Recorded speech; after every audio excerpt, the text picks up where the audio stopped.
Hello and welcome back, friends and countrymen. Today we'll discuss sense and sensory attributes. So let's start.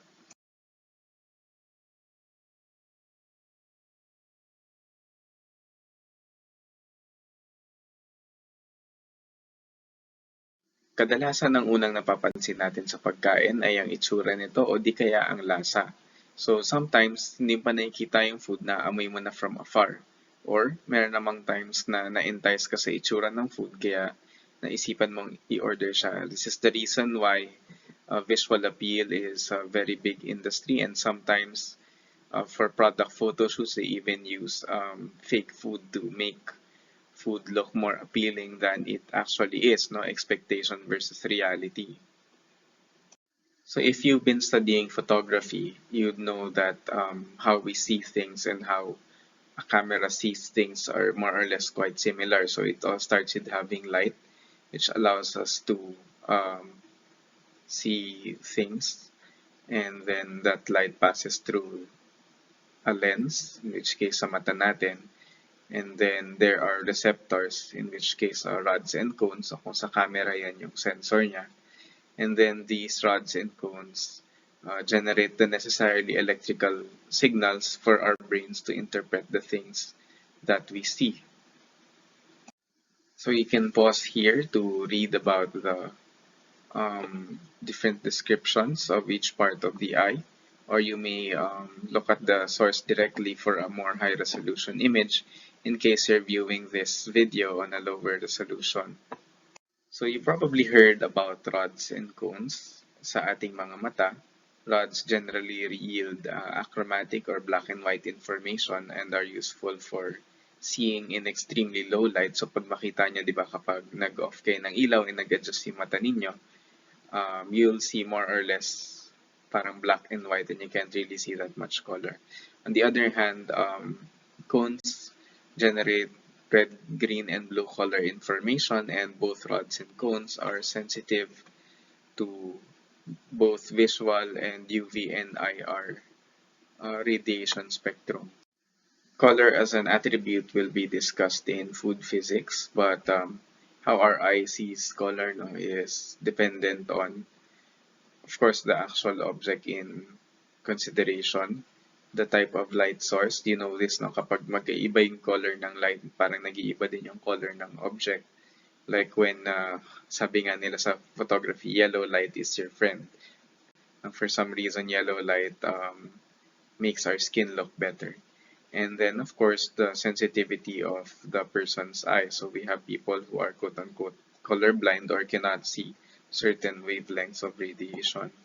So since there are three types of color-sensitive pigments in the cone, then there are um, more than three types of color blindness depending on which of these you lack genetically. And speaking of genetics, since itong genes nito ay nahahanap sa X chromosome, then more men are statistically colorblind than women.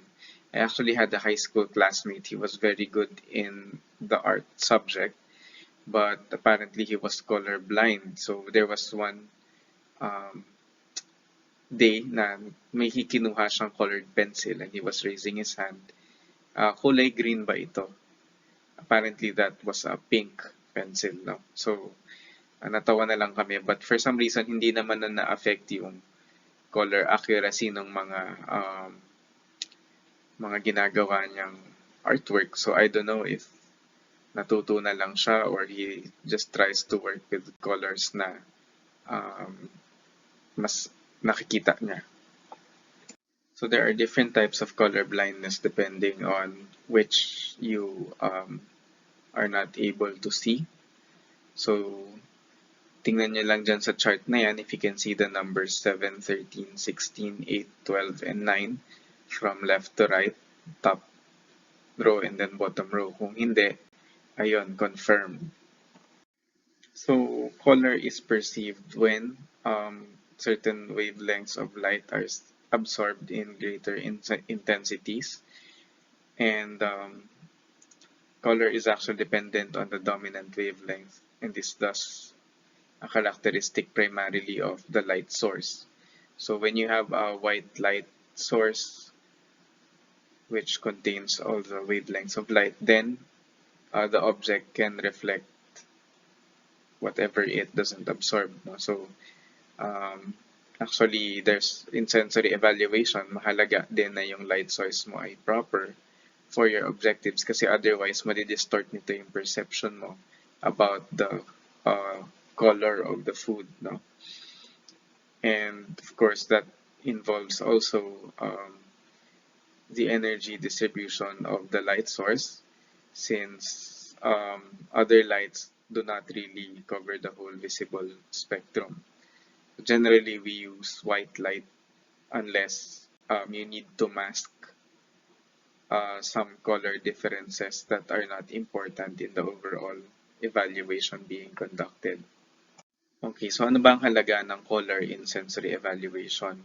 I used to work in the Magnolia ice cream plant and then I'll tell this story. There was one day, no, kasi kami mga quality assurance personnel, we check everything including the color before tumakbo yung isang batch. There was one day, pasaway yung operator, tinakbo niya yung batch ng vanilla ice cream and then the first thing I realized when dumadaan siya sa kami ng maraming tao na may operator, may packer and all that, napansin ko, sabi ko, parang iba yung kulay. Can we stop this production?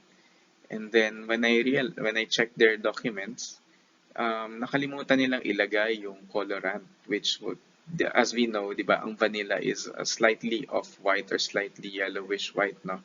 It's not purong gatas puti. So, nung na-realize namin yan, tinrace ko, and okay, hindi nga nila nilagay yung in a very big 3,000 liter tank of ice cream, you only need about 16 grams or mga 1 to 2 tablespoons lang yun ng colorant. No? So talagang very faint siya. And if you're not trained, you will not notice that difference. Okay, so color evaluation is important in quality control, which requires sensory evaluation techniques by individuals or panels. Then, of course, kapag gagawa ka ng product, kung nagamit niyo na yung color crazy ketchup ng UFC, well, parang hindi siya pinag-isipan ng marketing. No? The colors are actually very dull compared to yung colors nila sa packaging. And I don't know if you would find it appealing. Maybe kids would find it fun to eat weird colors, but generally you wouldn't really want that in your fries or burger or hot dog, di ba? And let's stick to red na lang, parang ganun. Okay, and color and contrast usually ginagamit din ito to analyze products since like for example you're making food packaging designs and the combination of colors could actually make or break your product and sometimes there are also associations with it. Looking back sa ice cream, no, there was one time nag-launch kami ng bagong product. It was sorbetes and the tubs were color orange. Apparently, inside story, sabi dahil yun daw yung favorite color ng isang marketing executive or something. Pero nagmukha siyang parang Halloween special na ice cream, no, dahil sa color. So yun, maraming gamit sa sensory evaluation ang kulay, lalo na ito yung una-una nating nakikita or napapansin unless naamoy natin yung isang bagay. So evoke, measure, analyze, interpret, di ba? Sensory evaluation, we want to do this for color, but how do we measure color? How do we describe color, no? Pwedeng, syempre, yung kanyang hue. My son is turning 2 years old and he already knows red, blue, green, and he can even tell you if it's dark blue or just blue. So, pwede mo gamitin yung adjectives to denote level of ordinality or color space, no? Kasi 3-dimensional yung space. A certain level of brightness, no? May mga matingkad or parang saturated sa lipstick usually, parang ganyan. And color evenness, no? If you look at some products, parang hindi uniform yung color niya, which may be okay for some but for others. What if your ice cream was not an even color? Parang magtataka ka anong meron doon. This picture shows the sweet potato leaf extract colors from Dr. Villarino's project.